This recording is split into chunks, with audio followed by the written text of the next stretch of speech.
bring 'em out, bring 'em out, bring 'em out, bring 'em out.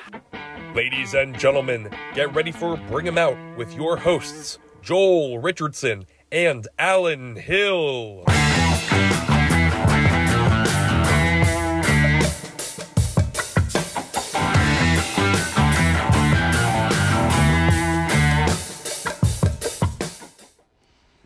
Hey everybody, we're here at the Sunnybrook Ballroom inside the Speakeasy for another episode of Bring 'em Out. I'm Alan Hill, here with Soul Joel himself, Joel Richardson, and we are flying solo again this week. Yeah, no, but it's all good.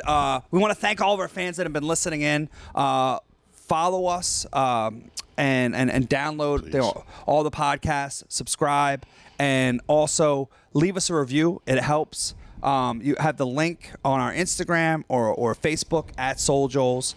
And thank you big time to anybody who's already doing this. Yeah. Thank you to our friends that we know that are listening. Thank you, Lou.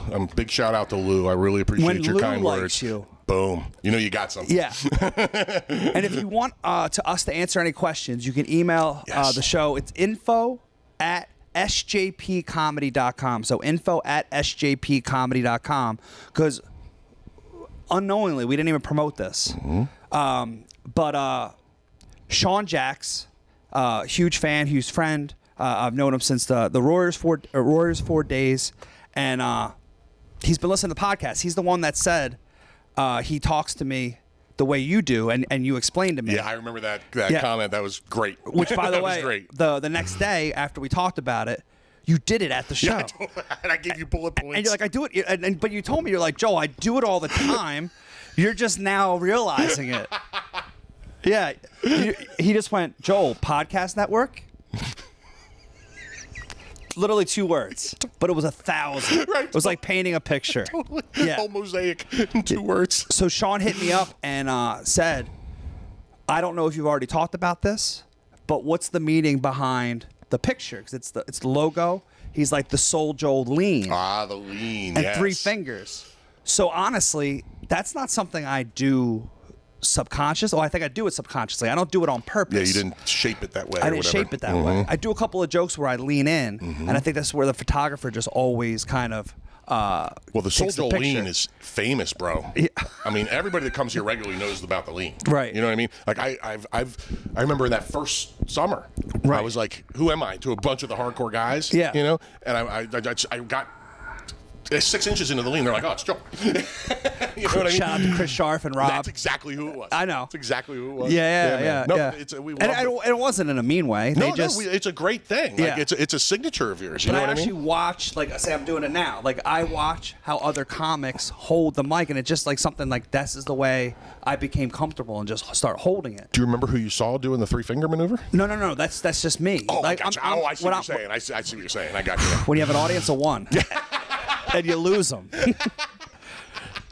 Constantly reminded of why I got into producing. Where'd you lose them? Never had them. Yeah. Oh shit. So I just don't think that I ever like I just started doing it. Yeah. And then like now that I'm thinking about it, I'm gonna do it more. Well, but I don't ever do it on purpose. It's funny. I think it's because you're a hand talker. Right. And that's the only thing that can get loose. You know what I mean? Without dropping the mic. Yeah, because as people can tell that we've been watching the podcast, since I'm not a guy who has a microphone in my hand for a profession. Right. You know, even though I'm in bands, I'm not the singer. Right. I do an occasional background vocal. Right. And the mic's on a stand. I've had some issues bringing the mic away from my mouth from time to time because I'm a hand talker.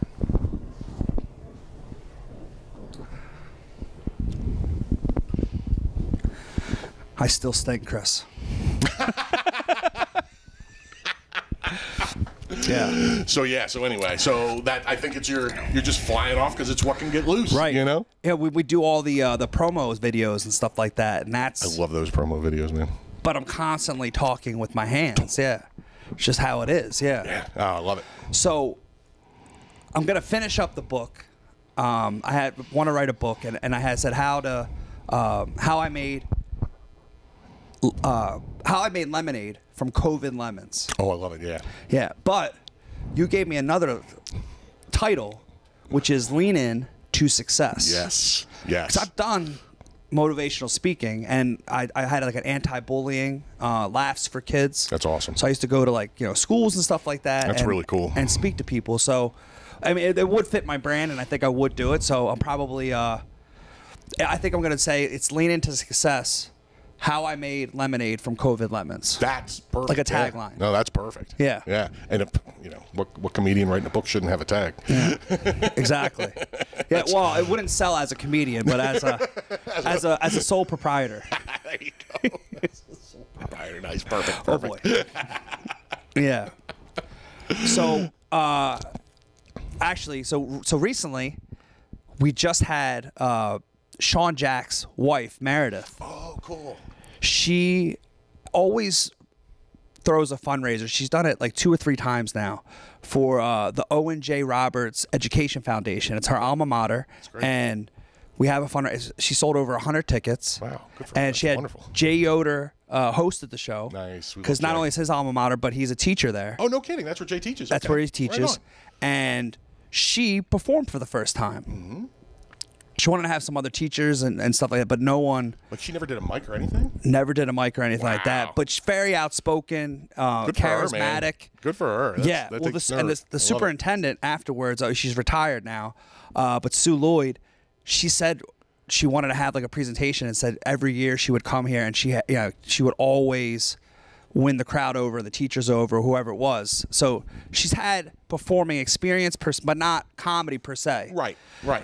So I had Andy Haynes. Oh, I love Andy. Yeah, coming down, and then oh shoot, the feature, and I was telling him that I'm sorry, but like Meredith went on stage and she's like, she went on stage, she was supposed to do 8 minutes, she ended up probably doing 10 to 12. Oh, okay.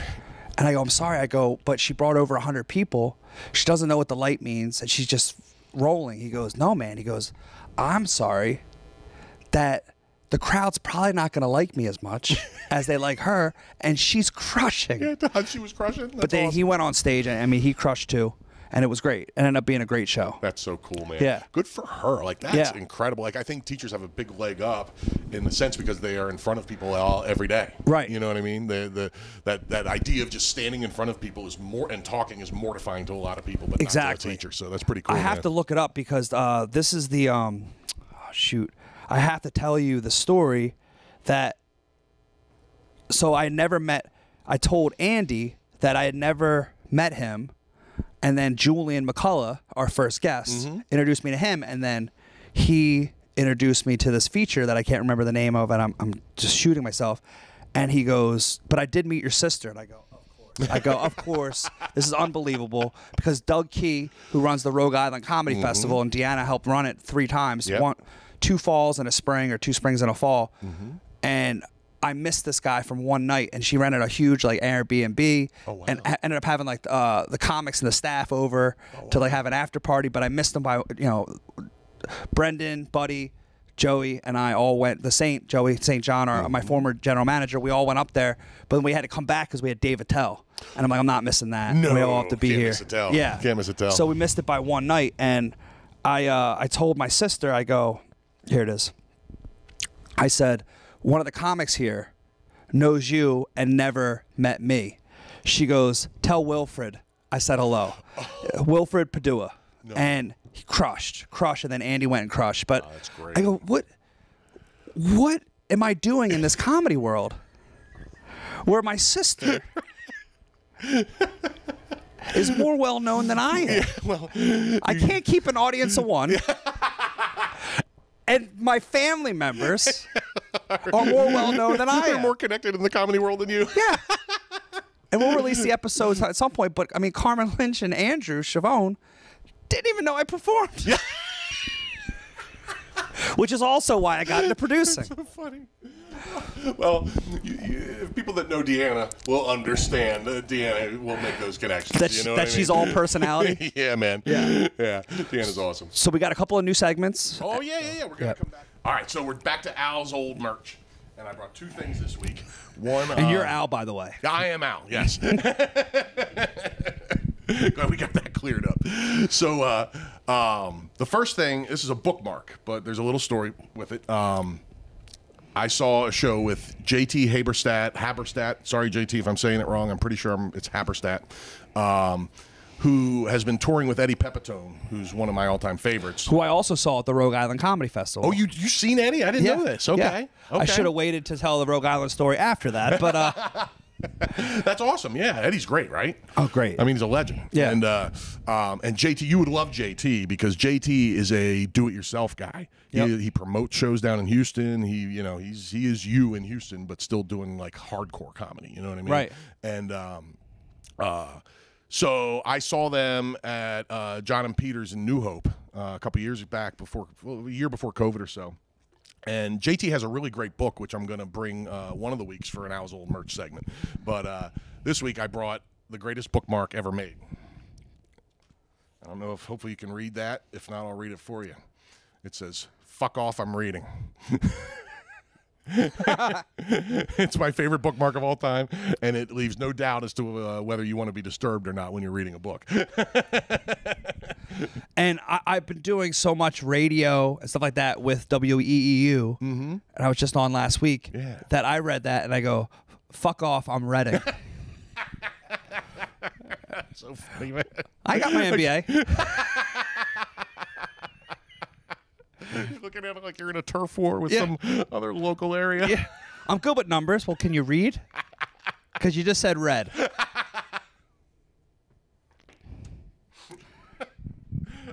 Oh, I'm going to have The best laugher in the business. He makes me feel like I should still be performing. But then all of a sudden when I lose you, I go, and that's why I don't. You're perfect. You let me know when I'm not, and you let me know when I am. Well, that's good. I don't want to be the guy that you think is laughing at everything. Yeah.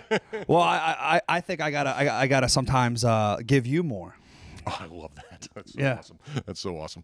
So, okay, now this Yeah, leads me. but we digress. This leads me to the greatest book title of all time, as far as I'm concerned. Now, let's talk just a little bit. I want to talk about the comedian Gilbert Gottfried. Yeah. This is Gilbert's autobiography, and Gilbert's one of my favorites. I love the guy. I saw him like 5 or 6 times, and he made me laugh as hard as anybody I've ever seen. He's right in that group of people that make me laugh so hard it hurts. Right. You know, and I got this book from him at one of the shows, and he's so kind. You know what I mean? Like he laughs at everything. You know what I mean? He'll laugh at anything anybody says. He's very giving that way, and which is unusual for a comedian. And That's 100% true. right. Because I mean, the best usually a lot of comedians, even if they think you say something hilarious, the best you're going to get out of them is that's funny. Yeah. They comment that it's funny. You know, what Hilarious. I mean? Yeah, right. That kind of thing. Yeah. Exactly. Yeah. So, LOL. Meanwhile, they're just typing. Yeah, right. They didn't actually laugh out loud. That's right. Exactly, man. Exactly. LOL. Totally, man. But you would say something to Gilbert. You know what I mean? Ha, ha, ha, ha. You know, out comes the parrot from Aladdin laughing his ass off. You know. So, so I saw this book and I had to have it. I'm going to spell it first, and then I'll read the name. It is spelled RUBBERBALLSANDLIQUOR. Rubber Balls and Liquor.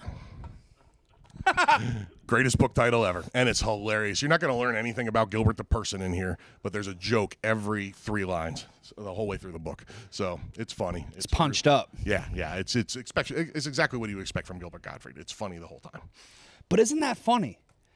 There's a couple other comics, and I'm not going to say their names, but like I've thought over the years that I know very well, but I look back on the conversations, really don't share that much. So it's interesting. Like he's not sharing; he's making you laugh. Yeah. So exactly. you think you would read that to learn more about him, Right. But meanwhile, he's just giving you what he wants. He's giving you exactly what he wants, and that's what Gilbert did. Now, if you want to learn about Gilbert, watch the documentary. I think it's just called Gilbert. Yeah. He's, he's not going to sit there and tell you how he feels Right. at that moment, but you do learn some stuff about him, and it's a very touching documentary and funny too. But yeah, he is definitely one of those cats, man, where he's on and then he's gone. But it's funny because the comic that I'm thinking of, when I would think back on the conversations, I'm like, man, he really shared a lot. And my sister had to point out, but like, no, I asked him a question, he would say something, and then he'd be like, Anyway, Alan, how was your sister's birthday? Because that's where you did last weekend. I went to a show and it's like it was a misdirection or redirection, and he points the convo back to you. Yep. I get and I'm that like, totally. We did talk a lot last night, but it was him asking me questions and I shared everything. Right. Did I really ever learn anything about what's been going on? Just that he's really good at redirecting. Really good at redirecting. And I still consider him a dear friend. Of course. And some people, that's all the further you're ever going to go. Right. Yeah, and that's okay if that's their thing. You Yeah. know what I mean? You go to the comfort level of the person you're having in the friendship or relationship with. Right. But yeah, it's fascinating. Well, I love your line about. What's your line about? Comedians are either. What is it? Well, no. I just always and whenever every time this comes up, it's like, what's your line for? It's like, oh, God, are you coming up with one of my catchphrases? Yeah. Crickets. Like, stop heckling me. If I want to bring the show to a screeching halt, I'll do it myself and tell some new material. What's the question? Crowd work. Yeah. Comedians are either Oh. empaths or psychopaths. Well, What I is it? didn't. I don't think I made that public. I think that was a couple of. I think that was just a couple of guys sitting around the table. Who's comedians though? I think that was one of those times where I said, "Al, let's keep this between us." That's great. So this will Why be don't you just call all the agents while you're at I it? just want to say thank you for my time on this podcast. You're one lucky guy. Shit. I don't think anybody doesn't know that, man. Yeah. Like that's No, I'll say it. right on. I said there's a fine line between comics, and they're either empaths or sociopaths. Right there. They're really, really sensitive and tuned into what's going on, or they don't care at all. right on. Right. And they're there to do it, and that's it. See you later. I'm gone. Right. And that empath side is really fascinating. Yeah. That's where we got into it with Julian in the first episode about being able to read crowds and things So like great. that. Yeah. That's where, all I would tell me if I'm wrong, but I would assume the great crowd worker people have to be the empath. Oh, absolutely. Right? Absolutely. Yeah. James Mattern, all those times. Yeah. Well, and then that's what I want to talk about with Gilbert. That was the last show in Royersford. Yes. And so at that point, when you started getting past the health restrictions and social distance, and I was able to start booking, 6 months in advance. So I booked that show. It was October 30th. I probably booked that show in April. Wow. And I'm friends with his manager, and we always book him. And we're like, all right. So we had that booked, not knowing that was going to be it. That was it. Right. Not knowing, we were going to leave Royersford, not knowing that, Gilbert, that was one of his last shows. So Yeah, absolutely. yeah, so before that happened, and I never told this story, but we had first of all, Royersford ended up getting mentioned on Saturday Night Live, and I don't get to watch it because I'm at a show or hanging out, whatever, and I literally watched that episode. Still missed it because they did the Delco accent with the... yeah.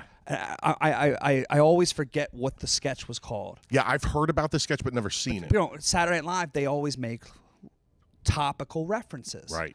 So with the Philly suburbs, they were like Conshohocken, and then they said Royersford. Well, my phone blew up, and they're posting all over social media going, Joel, congratulations. You got Royersford made.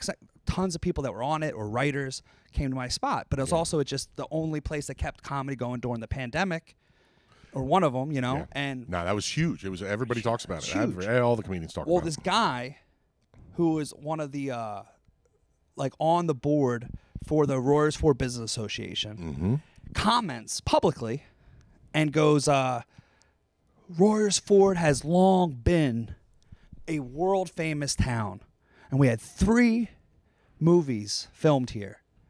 Now I'm just sitting back and I'm not saying a thing. I'm just letting it, because I'll dive in when I want to, but I'm gonna see how this plays out. Right. So another guy goes, "What are you talking about?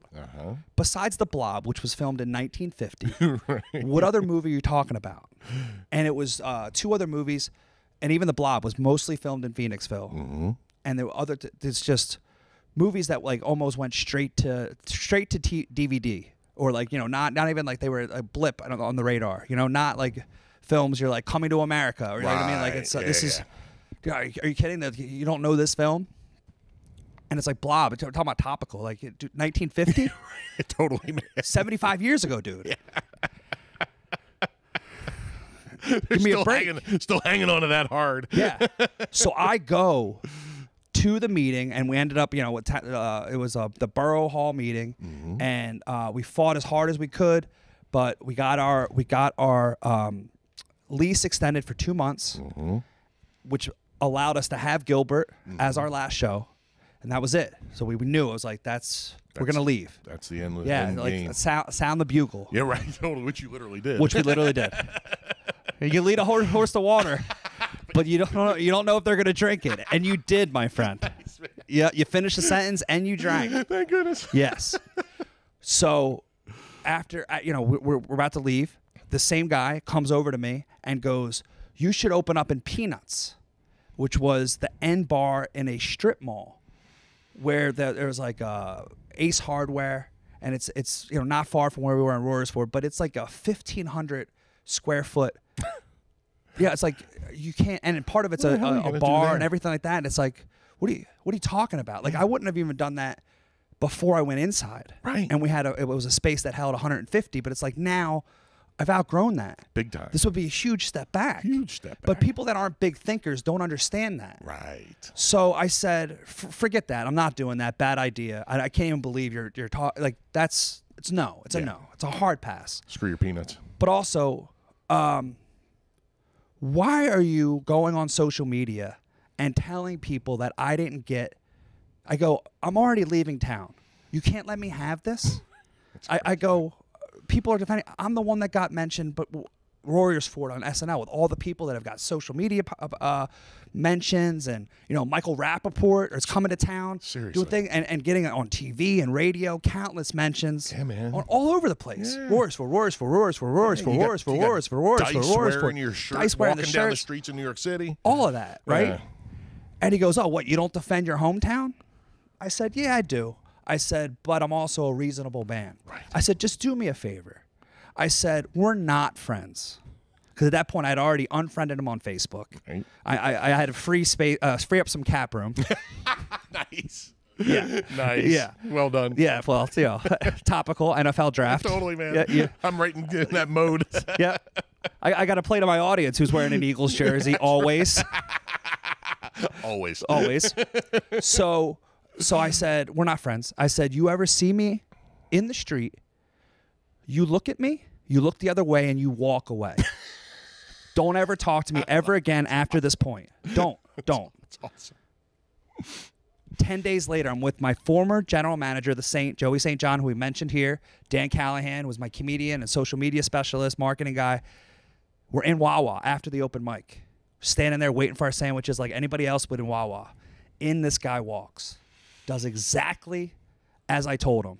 Looks at me, looks away, walks away. Wow. Perfect. But as he walked away, Soul Joel Summerfest. Because that year it was on the back. And I go, God has a sense of humor. Perfect. Because as this happened, the only way I would have seen that is if he walked away from me. Oh my. Other than that, I would have noticed. I'll be like, it's just a pink shirt. Totally. But it's my pink shirt. Oh man, that's great. And I'm like, mwah! that doesn't get any better. Dude, it was great. And I've never told that story, and I don't know if it was good or bad, but I think it was good. I liked it. Yeah. So funny, That man. is priceless, dude. Yeah. I love a nice story like that. Yeah.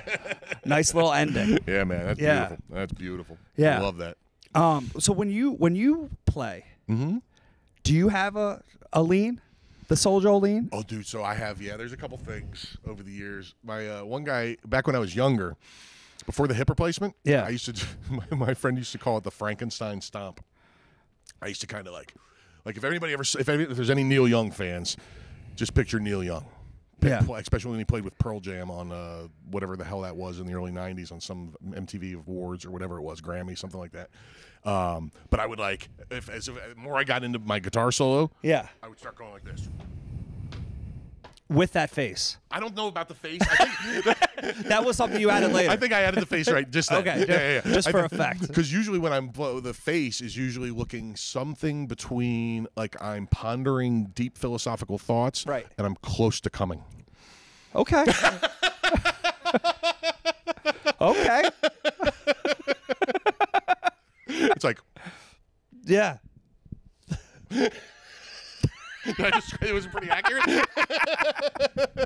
We're not sure what's going on. Pain, pleasure. That's Alan. That's it, man. That's it. so funny, dude. So we wanted to start talking about what's happening at Soul yeah, Joel's. yeah. And Zoltan was Zoltan here. was awesome, dude. I wasn't Great. familiar with him. Right? He was top notch, man. He was great. So glad he came. Yep. Made fun of the nuclear power plants and everything. Like just made it all topical. But then he goes, just to break the fourth wall. So all the comics, whether they open, they host, they feature, or they headline, they all have a certain amount of time. Yeah. Right. And so at the end, he goes, Joel, how much time do I have left? I said, I think you're doing great. I was that one. Yeah. And he goes, no, I know that. Thank you. Thanks for confirming what I already knew. Yeah. Thank you, though. No, Thank you. How long have I been on stage? Yeah, right. I said, well, you're 45. He's like, perfect. I'm going to do 2 more jokes. We'll get out of here, and then we're going to go crash that prom. That's great. So as I'm standing outside, husband and wife come into the hallway, and they go up. The show's great. Like, don't you think we're leaving for that? Because in the comedy business, they call that walking. Because they're like, oh, Right. I don't enjoy the show anymore. I'm leaving. Yeah. They were like, you guys are joking around about crashing that prom, but our son and daughter are both in there. They came home from school, and they're like, we're going to Sunnybrook Ballroom. They're like, weird. So are we. That's hilarious. What a They bought tickets to give, because they had to give them a ride and then give a ride back. And instead of doing the round trip twice, they're like, we're staying. But then the dad went a step further and was taking like pictures through the window. oh man. And he was like, just a little blackmail for my kids.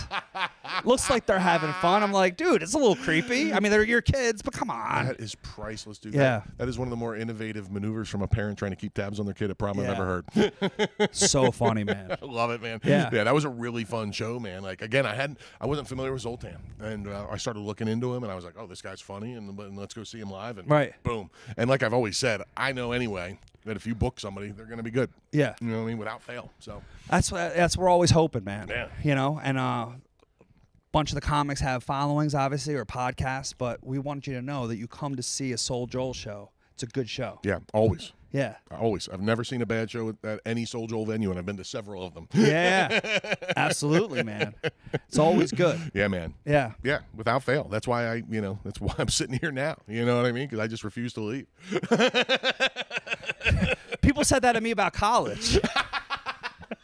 You on a 7-year plan? I stayed for my master's. I took a little, I forgot you got your 3-year master's, gap. that's But I mean, there's a video that Nate and Nate Bargatze and Giannis made when I had them headline the Two Faces of America tour, and they were just headlining for the first time, and they both were like, "Is Joel the kind of guy?" Because I would MC the basketball games. Oh, They were okay. Division I. Oh, yeah. Yeah, they're like, is Joel the kind of guy that like has just been hanging around, like Days of Confused? You told the guy on the couch or the guy in the closet. Yeah, I keep getting older. The girls stay the same age. Oh, I was doing Half Baked. I was doing Stephen Wright and Half Baked. Oh, You're doing Matthew Matt McConaughey. McConaughey, Yeah. yeah. But I mean, I got my master's and I stayed. I took 3 years off, but yeah, I just like and then they just roasted me like any other comic. And It's priceless. now I've never seen Nate. I mean, I know how great he is. I've seen his specials. I know how great he is. I'd love to see Nate, but I've seen Giannis several times. And, yeah. and he will roast you as good as anybody, man. Oh man. Well, that's why I brought it up because you saw him roast me. In, South Jersey. That one in Jersey was pretty. That was, by the way, the best set I've ever seen you do, and I love your comedy. By the way, you're very thanks. self-deprecating, but he's a lot better than he makes himself out to be. Oh, thanks. And that was the best set I've ever seen you do. You were on fire. Oh, yeah. And you ended up doing like 15 minutes. I've never seen you do that long either. Because if there's heat, I'm getting out of the kitchen. But there was some guy wearing a weird shirt and turned into a whole discussion. It was great, man. I'll never forget that one. Yeah. And then Giannis said just released his special. Right. and you knew every beat of it. So Right. you're walking up to go do the goodbyes after his final bit, Yeah. right? And he turns to you after the final bit and goes, "I'm not done. Get out of here." And he starts telling Joel stories for 20 minutes. It was great. Oh, yeah. Well, dude, it was my grandfather was 92. Ended up taking his microphone, crossing right off the bucket list. There was only 4 people in the audience. It was my aunt, my grandfather, my cousin, my cousin's wife. This was some kind of old age home or something, or was No, it at it was- his it was a house? Holiday or- Inn. A Holiday Inn. That was not a punchline. That was the location. In my mind, I always made it that he was living in an old age home. A Holiday Inn is so Nah, much better. Nope. No, we did a show in Columbus and we did a show in Cincinnati. Mm-hmm. So I can't just drive there. I got to set up a show on the way. Yeah, and that's what we did. Oh, Priceless. and he took the mic. Took the mic. How long did he do? How much time did he do? Too much? Did you try and light him? Oh, I tried to stop it from the beginning, from the jump, but Giannis is like, that's not, like, he's just gonna enjoy it.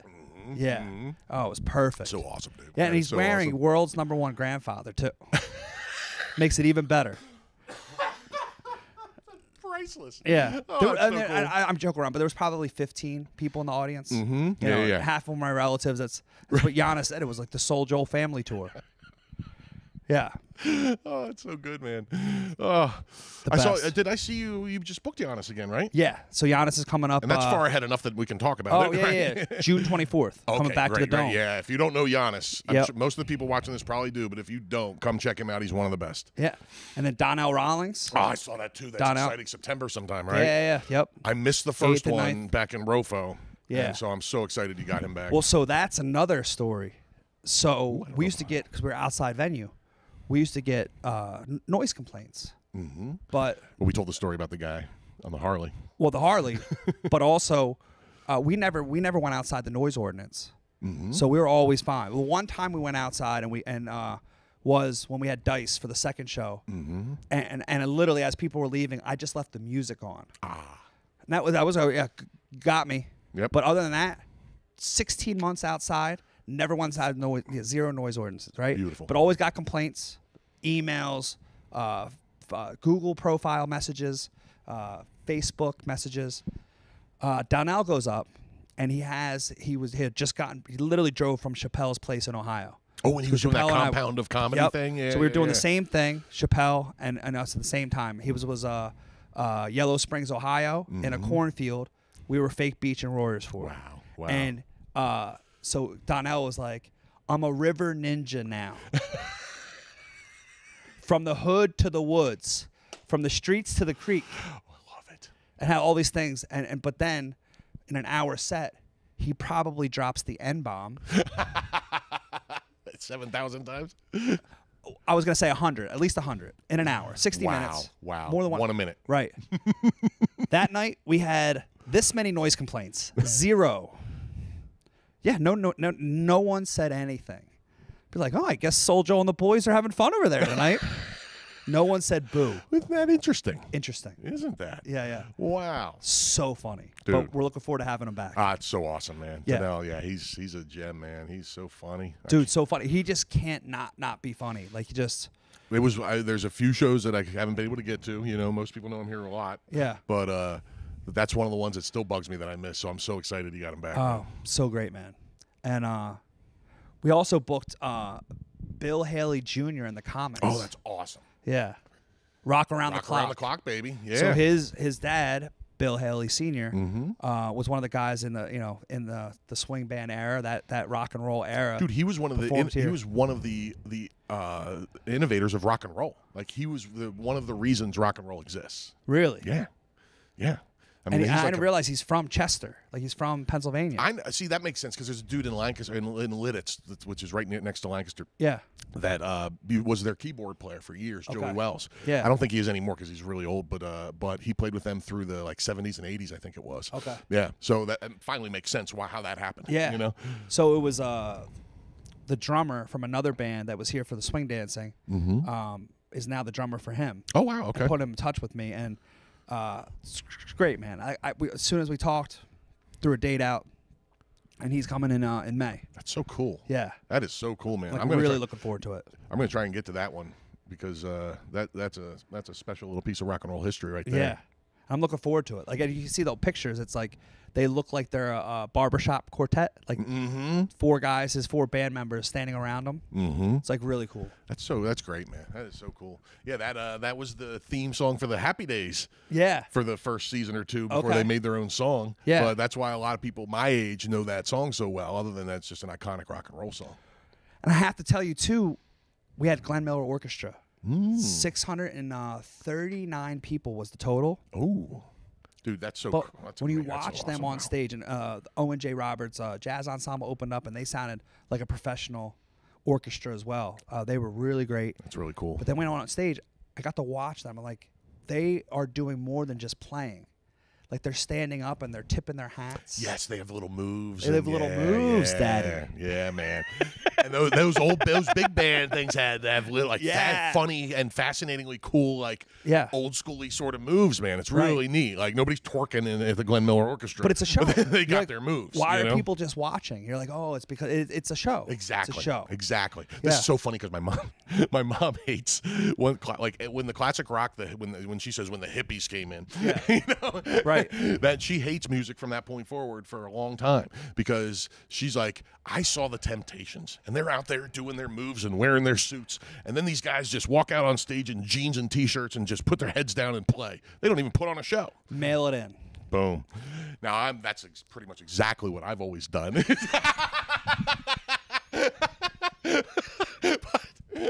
but I get where she's coming from.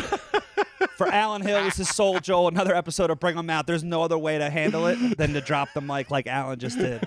Thanks for listening in.